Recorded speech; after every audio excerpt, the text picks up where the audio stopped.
pessoas, professor Francisco com vocês e estamos juntos para que a gente possa terminar a nossa correção daquelas questões que tem a ver com a eletrostática e também com a eletrodinâmica, mais propriamente com os processos de eletrização. Então, para a gente não perder muito tempo, sem mais delongas, olha a sua tela. Estamos falando aqui, você que está na terceira etapa, estamos no módulo 1, unidade 1 do seu terceiro semestre. Veja, é a atividade de fixação de número 2, não é? Vamos começar pela primeira de Mackenzie, olha. Considere as afirmações. Primeira afirmação, um corpo, ao ser eletrizado, ganha ou perde elétrons. Show de bola! Essa afirmação, ela está coerente com a teoria. Lembre-se de que a eletrização, por exemplo, de um metal, ela vai acontecer com o transporte de elétrons. Bom, a bem da verdade, lá no átomo, quem tem carga elétrica é o próton e o elétron. Entretanto, o próton está tão firmemente ligado ao núcleo que ele não tem essa mesma motilidade que o elétron possui. Por isso, realmente, tem a ver com o ganho e a perda do elétron. 2. É possível eletrizar uma barra metálica por atrito, segurando-a com a mão, pois o corpo humano é um material semicondutor. Meus amigos, minhas amigas, temos algumas questões aqui para explorarmos, tá? Veja o seguinte, o que seria um material semicondutor? Um semicondutor seria aquele tipo de material um pouco mais moderno que ele funciona de forma a conduzir ou deixar de conduzir a depender da circunstância. Por exemplo, a depender da temperatura. Utilizamos vários componentes semicondutores nas computações, né, nos aparelhos de PC que nós temos modernamente. Mas o corpo humano, ele está longe de ser um semicondutor. Na verdade, o corpo humano é quase que uma armadura elétrica, tem uma resistência muito alta. Não tem a ver com um sistema de semicondução, tá bom? Então tá falso a segunda afirmação. Próxima. A terceira está assim: estando inicialmente neutros, atrita-se um bastão de plástico com lã e, consequentemente, esses dois corpos adquirem cargas elétricas de mesmo valor e natureza, ou seja, sinais opostos. Verdadeiro ou falso essa afirmação? Veja aqui comigo. Quando a gente vai falar de eletrização por atrito, normalmente nós usamos realmente materiais isolantes, como esses aí que estavam colocados na terceira afirmação. Toda vez, então, que você esfrega dois materiais ali que estão na série triboelétrica e são de naturezas diferentes, certeza de sucesso. Um vai ficar positivo e o outro vai ficar negativamente carregado. Pelo princípio da conservação de carga, o tanto de elétron que um perdeu é o tanto que o outro ganhou. Então, realmente, o valor da carga é o mesmo. O que muda nesse caso é o sinal, tá bom? Verdadeiríssima a afirmação de número 3. Volta aqui. Portanto, temos uma conclusão. Se eu tenho que a 3 e a 1 estão corretas, você deve ter marcado de forma carinhosa a letra B. 1 e 3 estão corretas. Show de bola! Primeira questão vencida. Vejamos a próxima. 3 pequenas esferas, A, B e C, condutoras idênticas, estão eletrizadas com carga, cuidado, hein? 8Q, 5Q e 6Q. Como assim, professor? Como está respectivamente? Isso daqui é a esfera A, isso aqui é a esfera B e isso daqui é a esfera C, tá? Uma quarta esfera, idêntica às demais, inicialmente neutra, é colocada sucessivamente em contato com A, depois com C e, finalmente, com B. Nessas condições, a carga final de D vai ser quanto? Gente, faz um desenho que vai te ajudar a entender o que a gente vai fazer aqui, tá? Então, vamos começar. O primeiro contato que está havendo aqui, ó. Primeiro contato que está havendo.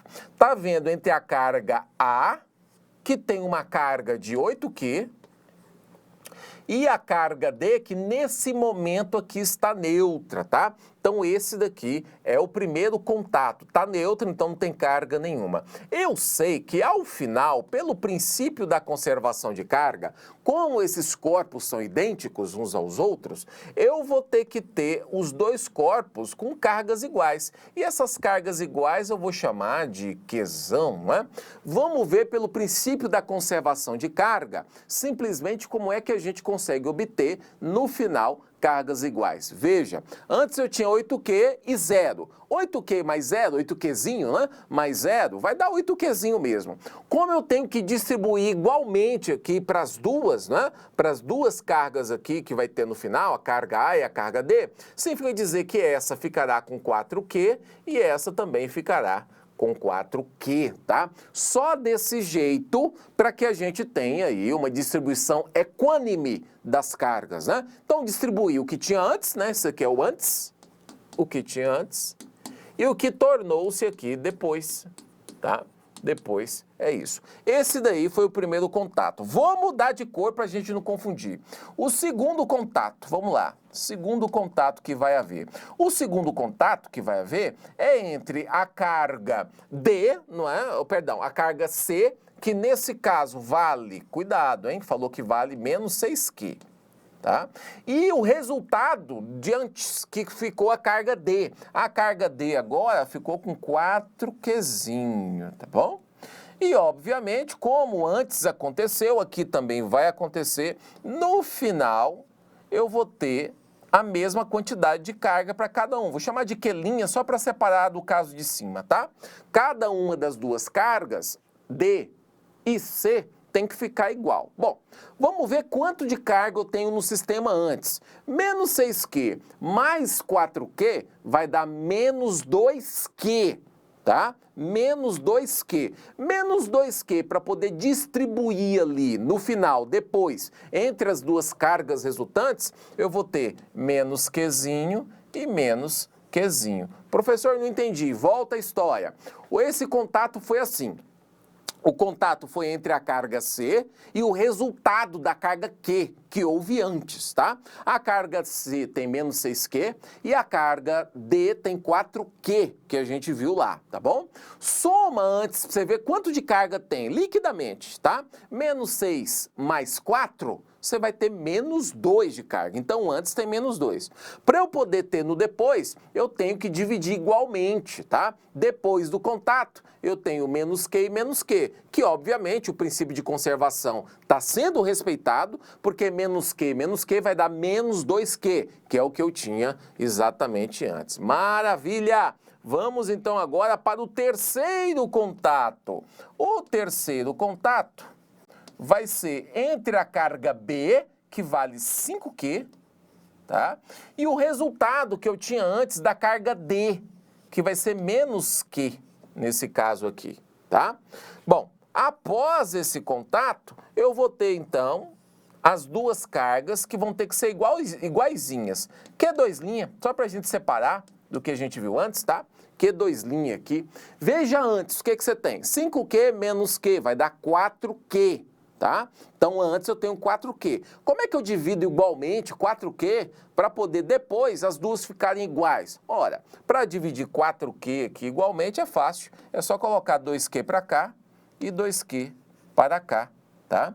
Então, 2Q com 2Q é 4Q, que é o que eu tinha antes de estabelecer esse contato. Moral da história, a carga D vai ficar no final dos contatos com uma carga 2Q. Portanto, você deve ter marcado aí a letra Czima para poder dizer que está tudo certo, tá bom? Terceira questão da PUC, não sei da onde. As afirmativas abaixo referem-se aos processos de eletrização dos corpos. Temos aí 3 afirmativas, então, para explorar. Vejamos a primeira. No fenômeno da eletrização por atrito, ambos os corpos se eletrizam com cargas de mesmo sinal. A gente viu na primeira questão que isso é falso do Paraguai. Os sinais são de carga diferente. Tem o mesmo valor, mas os sinais são de carga diferente, então está falsificado. 2. No fenômeno da eletrização por contato, as cargas dos corpos posteriormente ao contato são proporcionais aos raios do mesmo. Isso aqui tá certo, tá? Volta para mim.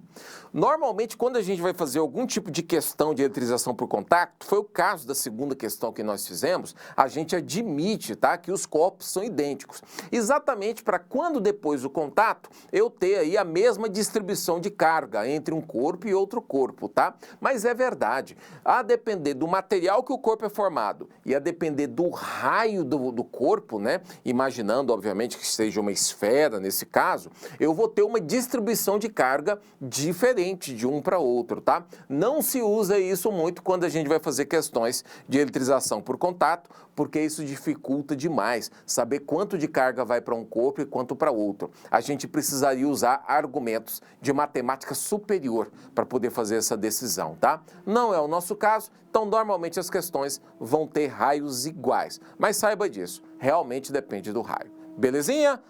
2, correta. Vamos para a 3 e última. A terceira afirmação fala assim: no fenômeno da eletrização por indução, né? Por indução, o corpo induzido sempre se eletriza com carga elétrica de mesmo sinal que a do indutor. Não é? Não, senhoras e senhores, na indução, então isso aqui é falso, tá? Na indução, a carga aí, né, tem sinais diferentes, né? A única que vai ter sinais iguais será a eletrização aí que eu tenho por contato, tá? Portanto, a que tá certa aí, tá dizendo apenas uma das afirmativas está correta. E a afirmativa correta é a de número 2, certo?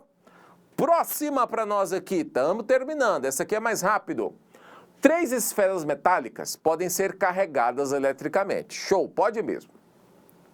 Aproximando-se as esferas duas a duas, observa-se que em todos os casos ocorre atração elétrica entre elas, tá? Para essa situação, apresenta-se 3 hipóteses. Olha, primeira hipótese, somente uma das esferas está carregada. Segunda hipótese, para que todas se atraiam desse jeito, 2 esferas estão carregadas. E a terceira hipótese, 3 esferas estão carregadas. Quais das hipóteses vai explicar corretamente o fenômeno? Vou mostrar aqui para você, vamos lá. Primeira hipótese, somente uma das esferas está carregada. Então, você tem uma carregada, independentemente do sinal, positivo ou negativo, e outra está neutra, tá? A hipótese, ela está falsa. Porque quando se aproxima essas 2 esferas, 2 a 2, né, a gente observa, em todos os casos, uma atração elétrica. Porém, no caso de 2 esferas neutras, não tem atração elétrica, tá? Tá neutro, então não tem jeito da gente dizer isso, tá bom? 2 esferas estão carregadas, essa é a segunda hipótese. Opa, isso já é possível de acontecer, porque a gente pode ter 2 esferas carregadas com sinais opostos, né, para poder aproximar, e uma terceira neutra. Sim, a gente pode fazer um processo de aproximação, não é? Um processo de atração entre uma esfera carregada e uma neutra, porque vai induzir carga na neutra, tá? 3, as 3 esferas estão carregadas. Não tem jeito disso aqui acontecer, porque se todas estiverem carregadas, deveriam ter cargas opostas entre si. O que não dá, você só tem como ter 2 cargas opostas, né? Não tem como ter 3 cargas opostas ao mesmo tempo. Portanto, aqui a letra A é a nossa resposta. Apenas a hipótese 2 é que está com a razão, tá bom? Era isso que eu queria ter te mostrado, espero que você tenha aproveitado essas questões. Matamos aqui as questões sobre eletrização. Próxima aula, vamos falar um pouco sobre magnetismo. Professor Francisco fica por aqui, te agradecendo de coração a paciência e o carinho de sempre. E lembrando que em educação, tamo junto. Um abraço, até logo, tchau, tchau.